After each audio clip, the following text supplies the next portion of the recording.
Well, good morning, Faith family. Welcome to the first Sunday in January 2021.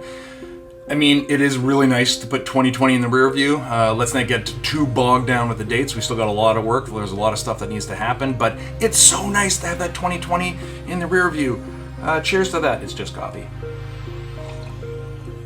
Before I forget, if you are at Mountsburg Baptist Church and you are on a committee, your committee report is due right away, Jamie Robertson, because poor Teresa Gumby does not need the added stress of us handing in our committee reports late. So this is for all committee chair people at Mountsburg Baptist Church.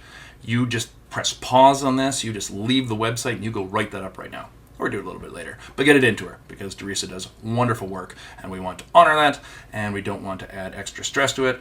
And I am profoundly aware of my hypocrisy saying that, as my report is just kind of surface level yet and has not been handed in. So we're also still in the 12 days of Christmas. Epiphany is officially on January 6th this week, but today being January 3rd, we're going to use this as our Epiphany Sunday because, as you'll see when you get down to the reflection, I had a bit of an epiphany this week that I thought was fitting. And in the next few weeks, we're actually going to be looking at baptism as we enter into 2021. There's a few ideas that have been kicking around that to use this time where we can't actually all be together to sort of dig into some of the different ideas that have come to shape both Mountsburg and Westover, but as well as the Baptist denomination, and just good Christian teaching, sort of basic 101 kind of stuff. So I'm excited for that.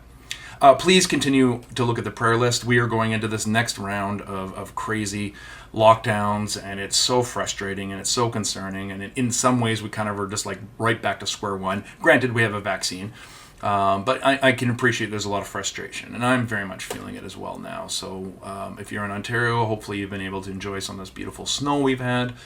But it's still just, it's a frustrating time, and we want to give plenty of space, plenty of room for the frustration, the sadness, the malaise, the lack of productivity that, comes with retirement that many of you have experienced, but also just, it's kind of just in the air right now. And so I want to offer space for that in our worship communities. So please keep writing in, and as I wrap up this welcome, in that 101, if there are questions you have about the faith you've sort of wondered about, please email me. I don't have to name you or anything like that, just something you're like, I've always wondered about this, and I feel like I've been in the church too long to ask, but I want to ask that now. That's great. That will become a future service as we dig into it. And finally, I hope you're finding the twochurches.ca website manageable. As you can see, instead of like clicking on it and it takes you to YouTube, then you click back, I've embedded all our reflections and whatnot into the service. So you sort of go through, click, it's right there on the little screen, and then you can just keep on rolling with the service. So I hope that's a nice addition that you were finding beneficial. And I just, at the end of this, as we're getting ready for this new year, as work's kicking up again for me this week, I just miss you. It was relaxing, but there's still a sense of loss and disconnect, and so I just want to put that out there. That as your pastor, I need your prayer too, and let's just keep praying for each other, connecting with each other, and recognizing that that we're all kind of isolated, even if it's something we're a little bit more used to than other people. We're all kind of isolated right now, so let's reach out and just do a couple random phone calls and pray for each other. All right, that's it. Welcome to our Epiphany Sunday service. Let's dig in.